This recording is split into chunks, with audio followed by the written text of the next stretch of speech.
അതേസമയം അഭിയും പല്ലവിയും വീടിനുള്ളിലേക്ക് കയറുകയായിരുന്നു.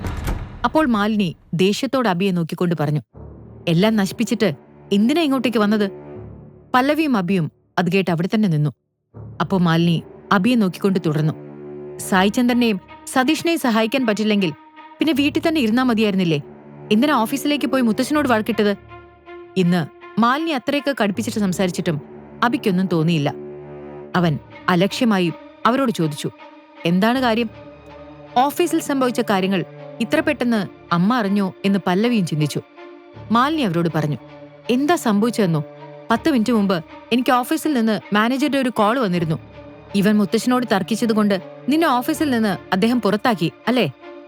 കാര്യങ്ങൾ അങ്ങനെയല്ല എന്ന് പല്ലവിക്കും അഭിക്കും അവരോട് പറയണമെന്നുണ്ടായിരുന്നു. എങ്കിലും ഇതെല്ലാം ഇങ്ങനെ തന്നെ ഇവിടെ എത്തൂ എന്ന് അഭിക്ക് ആദ്യമേ ഉറപ്പായിരുന്നു. മാലിനി വീണ്ടും പറഞ്ഞു, ഹിൽവ്യൂ മാൻഷന്റെ പ്രൊജക്ടിനായി പല്ലവി എത്ര കഷ്ടപ്പെട്ടതാണ്. ഇപ്പൊ എല്ലാം പോയില്ലേ? പ്രൊജക്ട് നേടിക്കൊടുത്തതിന് പ്രതിഫലമായി നിനക്ക് മുത്തശ്ശൻ ഒരു ബിൽഡിംഗ് ഓഫർ ചെയ്തിരുന്നില്ലേ? അതും നിന്റെ ജോലിയും സ്ഥാനമാനങ്ങളും എല്ലാം ഇപ്പൊ പോയി കിട്ടിയില്ലേ? ഇവൻ എന്തിനാണിപ്പോ വെറുതെ മുത്തശ്ശനോട് തർക്കിക്കാൻ നിന്നത്? മാലിനിയുടെ കൈകൾ ദേഷ്യം കൊണ്ട് വിറക്കുകയായിരുന്നു. അവർ പിന്നെയും പറഞ്ഞു, പല്ലവിയാണ് മുത്തശ്ശനോട് വഴക്കിട്ടതെങ്കിൽ എനിക്ക് എന്തെങ്കിലും ചെയ്യാമായിരുന്നു. ഇവൾക്കെന്തെങ്കിലും ചെറിയ ശിക്ഷ കൊടുത്ത് മുത്തശ്ശൻ തന്റെ പേരക്കുട്ടിയോട് ക്ഷമിക്കുമായിരുന്നു. നിനക്ക് എവിടെന്നാണ് ഇത്രയും ധൈര്യം കിട്ടിയത്? ഇനിയിപ്പോ ഒന്നും ചെയ്യാൻ പറ്റില്ലല്ലോ. മാലിനി രണ്ടുപേരെയും മാറി മാറി നോക്കിക്കൊണ്ട് പറഞ്ഞു.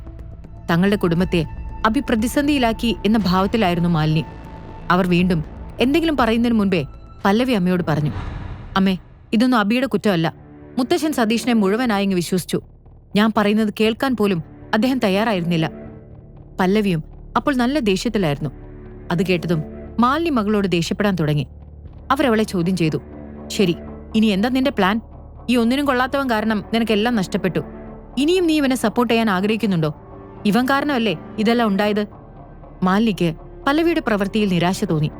അവർ തുടർന്നു, എന്തൊക്കെയാണെങ്കിലും എത്ര എതിർപ്പുണ്ടെങ്കിലും അത് മുത്തശ്ശന്റെ മുൻപിൽ അവതരിപ്പിക്കുമ്പോൾ നിങ്ങൾ രണ്ടുപേരും കുറച്ചുകൂടെ മാന്യമായി സംസാരിക്കണമായിരുന്നു. അങ്ങനെയായിരുന്നെങ്കിൽ മുത്തശ്ശൻ ഇത്രയും വലിയൊരു തീരുമാനം ഇത്ര പെട്ടെന്ന് എടുക്കില്ലായിരുന്നു. നിങ്ങൾ എന്തായാലും ഇപ്പൊ തന്നെ ഫോണെടുത്ത് മുത്തശ്ശനെ വിളിക്കേ. എന്നിട്ടും അഭിയും പല്ലവിയും ഒന്നും മിണ്ടാതെ നിൽക്കുന്നത് കണ്ടപ്പോൾ മാലിനിക്ക് ദേഷ്യം കൂടി. എന്താണ് രണ്ടാളും ഒന്നും മിണ്ടാതെ നിൽക്കുന്നത്? അമ്മയുടെ വാക്കുകൾ പല്ലവിയെ വല്ലാതെ വിഷമിപ്പിക്കുന്നുണ്ടായിരുന്നു. അവൾ സ്വയം പറഞ്ഞു, അഭി തെറ്റുകാരനല്ലെങ്കിൽ പോലും ഇതിന്റെയെല്ലാം അനന്തരഫലങ്ങൾ വളരെ മോശമായി അഭിയെ ബാധിക്കും എന്നുറപ്പാണ്. ഇപ്പൊ എനിക്ക് ജോലിയോ കുടുംബത്തിന്റെയോ സപ്പോർട്ടില്ല. അതുപോലെ സതീഷിന്റെ സ്വഭാവം വെച്ച് നോക്കുമ്പോൾ ഈ വാർത്ത ഇനി എല്ലാവരുടെ അടുത്തും എത്താൻ അധിക സമയമെടുക്കില്ല. ദിനേശിനെയും മഹേശ്വരനെയും എല്ലാം ചേർത്ത് എന്നെക്കുറിച്ചുള്ള ഒരുപാട് കഥകൾ ഇനി ഇവിടെ പരക്കും. എല്ലായിടത്തും ഇനി ഇതുതന്നെയാകും ചൂടുള്ള ചർച്ച. പല്ലവിയുടെ കണ്ണുകളിൽ ആശങ്കയുണ്ടായിരുന്നു. അഭിക്ക് തന്റെ ഭാര്യയെ ആശ്വസിപ്പിക്കാൻ എന്തെങ്കിലും പറയണമെന്നുണ്ടായിരുന്നു. എന്നാൽ അപ്പോഴാണ് മാലിനി അവന്റെ തോളിൽ കുലുക്കിക്കൊണ്ട് പറഞ്ഞത്, നിനക്കെപ്പോഴും സാഹചര്യത്തിന്റെ ഗൗരവം മനസ്സിലായിട്ടില്ലേ? ഉണ്ടെങ്കിൽ ഇപ്പോൾ തന്നെ മുത്തശ്ശനോട് പോയി മാപ്പ് പറ. അതുകൊണ്ടൊന്നും ഇനി കാര്യമുണ്ടോ എന്ന് എനിക്കറിയില്ല. മുത്തശ്ശൻ എന്ത് ശിക്ഷ നൽകിയാലും നീ അത് സ്വീകരിക്കണം. രവി ഇപ്പോഴും ഹോസ്പിറ്റലാണ്, ഇതൊന്നും അറിഞ്ഞിട്ടില്ല. മാലിനിയുടെ കണ്ണിൽ അഭിയൊന്ന് മാപ്പ് പറഞ്ഞാൽ തീരാവുന്ന പ്രശ്നമേ അവിടെ ഉണ്ടായിരുന്നുള്ളൂ. അഭി മാപ്പും പറഞ്ഞു കഴിഞ്ഞാൽ പിന്നെ അവർക്ക് തന്നെ നേരിട്ട് മുത്തശ്ശനെ കണ്ട് അപേക്ഷിച്ച് ഇതെല്ലാം ശരിയാക്കാം എന്ന് മാലിനി വിശ്വസിച്ചു. അഭി എപ്പോഴും അവരെ അനുസരിക്കുമെന്ന് അവർക്ക് ഉറപ്പായിരുന്നു.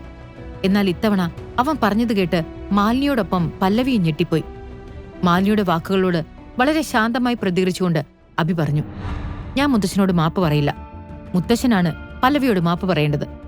അഭിയുടെ വാക്കുകൾ കേട്ട മാലിനി തന്റെ മരുമകനെ ഒരു നിമിഷം അന്തം വിട്ട് നോക്കി നിന്നു. അഭിയെ വീണ്ടും ശപിക്കാനും ശകാരിക്കാനും തുടങ്ങിയായിരുന്നു അവർ. അവന്റെ ഈ വാക്ക് കേട്ട് പിന്നീട് ഒന്നും മിണ്ടാൻ കഴിയാതെ നിന്നു. ഇവന് ഭ്രാന്തി പിടിച്ചോ എന്നാണ് അവരാലോചിച്ചത്. കുറച്ചു നേരത്തെ നിശബ്ദതയ്ക്ക് ശേഷം മാലിനി പറഞ്ഞു, അഭി, നീ ആദ്യം പോയി വല്ല ഡോക്ടറെയും കാണ്. നിനക്ക് ഭ്രാന്തായെന്നാ എനിക്ക് തോന്നുന്നത്. അതുകൊണ്ടല്ലേ നീ ഇങ്ങനെയുള്ള കാര്യങ്ങൾ പറയുന്നത്? അത് കേട്ട് അഭി ഒരു ചെറു പുഞ്ചിരിയോടെ പറഞ്ഞു, അമ്മ വിശ്വസിച്ചാലും ഇല്ലെങ്കിലും മുത്തശ്ശൻ തന്നെ വന്ന് പല്ലവിയോട് ക്ഷമ ചോദിക്കും. അതും പറഞ്ഞ് അവൻ തന്നെ മുറിയിലേക്ക് പോകാൻ തുടങ്ങി. ഇവിടെ നിന്നാണ് ഇവൻ ഇത്രയും ആത്മവിശ്വാസം ഉണ്ടായത്? മാലിനി സ്വയം ചോദിച്ചു. ശേഷം അവനോട് പറഞ്ഞു, എന്താണ് നീ ഉദ്ദേശിച്ചത്? വ്യക്തമായി പറ.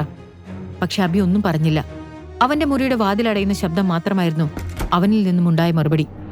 മാലിനി തലയിൽ കൈവച്ച് അവിടെയിരുന്നു. പല്ലവിക്ക് പക്ഷേ അപ്പോൾ യാതൊരു ടെൻഷനും തോന്നിയില്ല. കാര്യമൊന്നും മനസ്സിലായില്ലെങ്കിലും അഭി ഒരു കാര്യവും വെറുതെ പറയില്ലെന്ന് അവൾക്ക് ഇതിനകം തന്നെ മനസ്സിലായിരുന്നു. അവൻ ഇതിന് എന്തെങ്കിലും വഴി കണ്ടിട്ടുണ്ടാവും. ഇങ്ങനെ ചിന്തിച്ച് പല്ലവി വളരെ കൂളായി തന്നെ തന്റെ മുറിയിലേക്ക് ഉറങ്ങാൻ പോയി. മറുവശത്ത് സതീഷും സായിചന്ദ്രനും ഹിൽവ്യൂ മാൻഷന്റെ ബിൽഡിങ്ങിന്റെ അകത്തെത്തിയിരുന്നു. അവരൊരു ദീർഘനിശ്വാസം എടുത്തു. എന്നിട്ട് നേരെ ദിനേശിന്റെ അടുത്തേക്ക് ചെന്നു. ദിനേശ് പക്ഷേ അവരെ അപ്പോൾ കണ്ടിരുന്നില്ല. അയാൾ പല ഫയലുകൾ നോക്കുകയായിരുന്നു. അപ്പോൾ സായിചന്ദ്രൻ പറഞ്ഞു, ഗുഡ് ആഫ്റ്റർനൂൺ ദിനേശ്. ദിനേശ് തന്റെ ഫയലുകൾക്കിടയിൽ നിന്ന് തല ഉയർത്തി അവരെ രണ്ടുപേരെയും നോക്കി. ആ രണ്ട് മുഖങ്ങൾ കണ്ടതും ദിനേശ് ഒന്ന് ഞെട്ടി. അയാൾ അവരോട് പരുഷമായി ചോദിച്ചു, നിങ്ങൾ രണ്ടുപേരും ഇവിടെ എന്താണ് ചെയ്യുന്നത്? അയാളുടെ അഹങ്കാരത്തോടെയുള്ള ചോദ്യം കേട്ടപ്പോൾ സതീഷിന് ദേഷ്യം തോന്നി. സായിചന്ദ്രന്റെ മുഖവും മാറിയിരുന്നു. എങ്കിലും അയാൾ പുഞ്ചിരിക്കാൻ ശ്രമിച്ചുകൊണ്ട് പറഞ്ഞു, കുറച്ച് ദിവസങ്ങൾക്ക് മുൻപ് നിങ്ങൾ ഞങ്ങളുടെ സീചന്ദ് കൺസ്ട്രക്ഷൻ കമ്പനിയുമായി ഒരു കരാർ ഒപ്പിട്ടിരുന്നില്ലേ?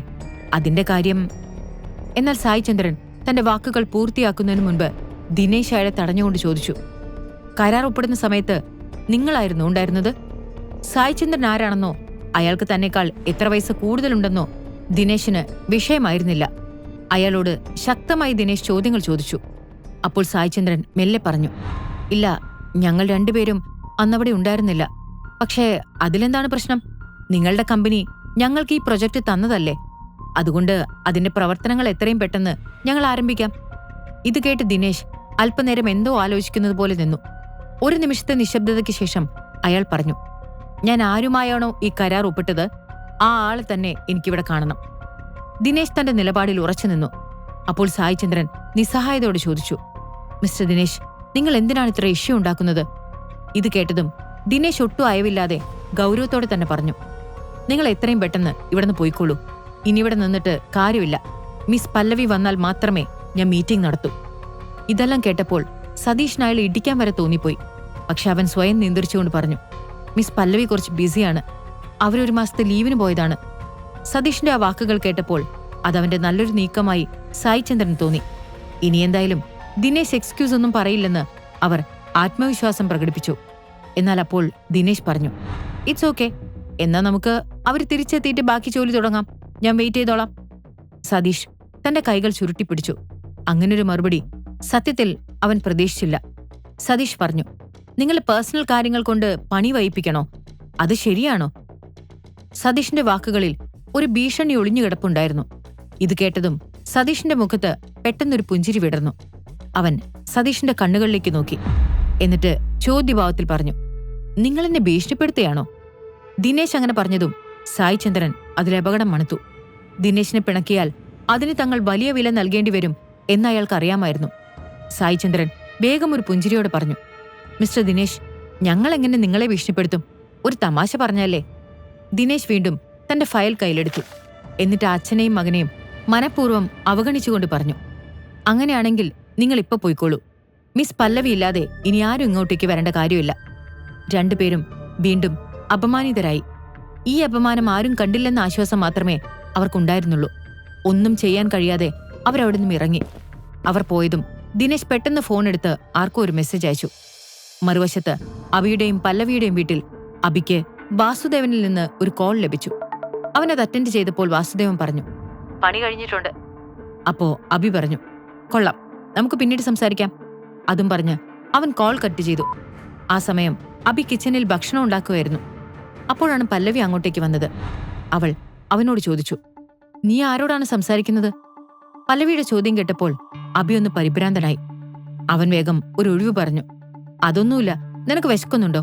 ഭക്ഷണം വേഗം തന്നെ തയ്യാറാകും, ഒരു 5 മിനിറ്റ്. പല്ലവി പിന്നെ കൂടുതലൊന്നും ചോദിച്ചില്ല. ശരിയെന്ന് പറഞ്ഞുകൊണ്ട് അവൾ അവിടുന്ന് പോവാൻ തുടങ്ങി. അപ്പോഴാണ് അവൾക്ക് എന്തോ ഓർമ്മ വന്നത്. അവൾ അവിടെ തന്നെ നിന്നുകൊണ്ട് അബിയോട് ചോദിച്ചു, അല്ല, നീ എങ്ങനെയപ്പോ ആ ഗോൾഡൻ ബാറിലെത്തി? നീ അവിടെ എന്ത് ചെയ്യുകയായിരുന്നു? അബി പല്ലവിയോട് എന്ത് പറയും? താൻ ആരാണെന്ന സത്യം അവൻ അവളോട് പറയുമോ?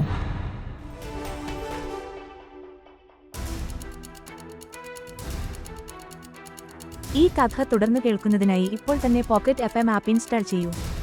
Link in description.